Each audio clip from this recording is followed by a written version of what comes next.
Diary of a Cold Warrior. It is difficult to overstate the contribution to European culture made by Melvin Laski's journalism.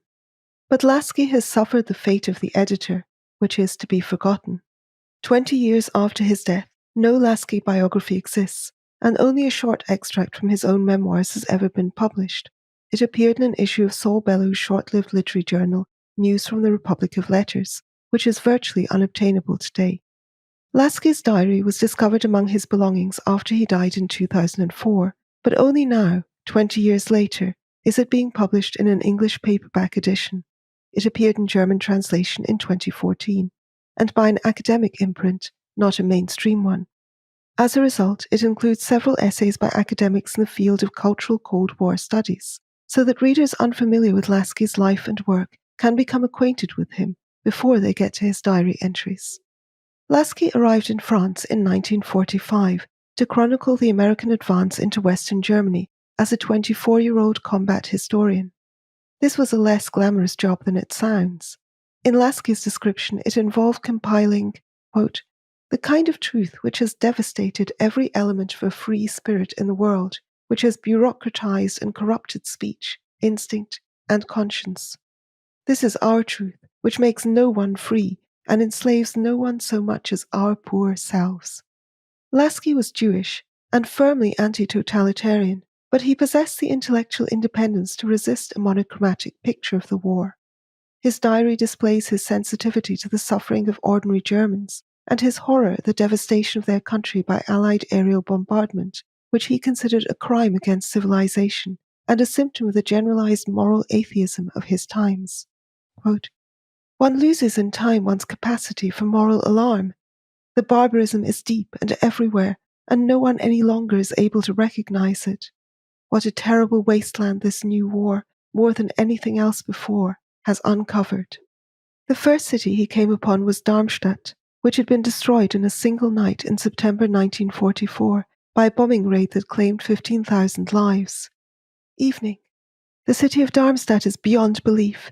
Every structure had been hit, and there were whole square blocks where everything had been razed.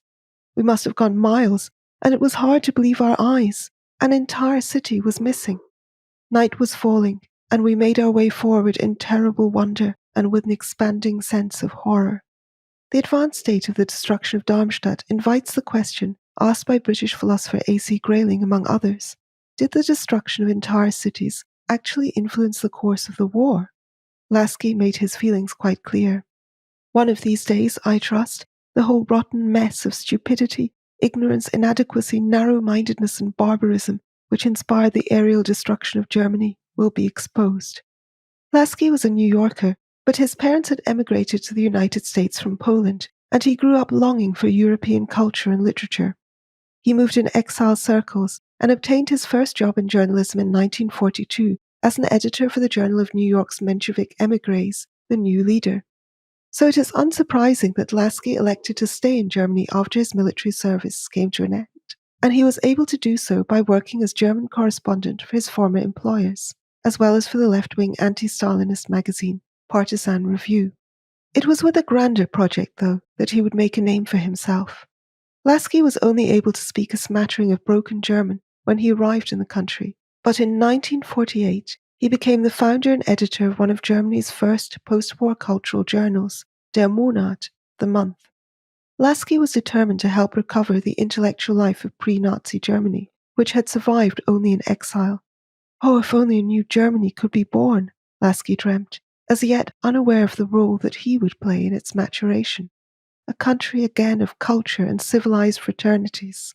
Der Monat was arguably the most important publication in the American zone of the partitioned country, and for several years, the Bonn Republic.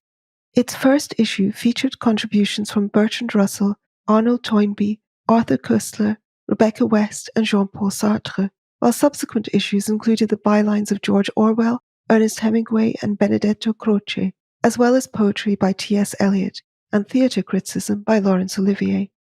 Austrian and German writers who had survived in exile during the Nazi period, such as Hannah Arendt, Hans Kohn, and Thomas N'Golo Mann, were also reintroduced to a German audience by Lasky's journal.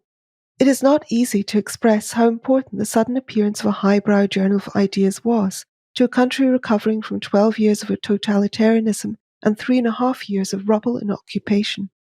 In a dispatch from the American sector in Germany published in Partisan Review shortly before the launch of Der Monat, Lasky wrote, "I am not being melodramatic when I suggest that these are tribal days.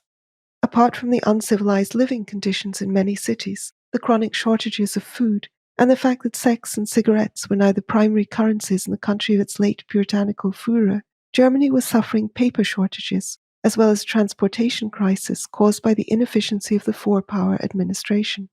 Books were seldom published, and when they were generally only available in the city where they were printed. In many towns and cities, theatres, libraries, museums, and other cultural venues had been obliterated from the air, and owing to the general Allied distrust of German culture, nothing had been re-established. Cinemas, Lasky lamented, showed endless reruns of Mickey Rooney films, which was about the extent of the American cultural investment in their sector. Germans themselves, he wrote, were suffering from a kind of collective amnesia about the Nazi period. More than 2 years after Hitler's death, no serious study of the Nazi regime had yet been published.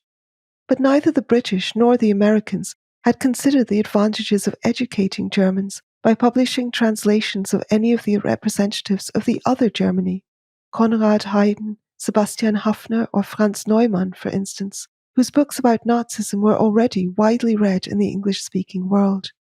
The reason, of course, was that neither the British nor the Americans had any faith in the German people or their democratic prospects.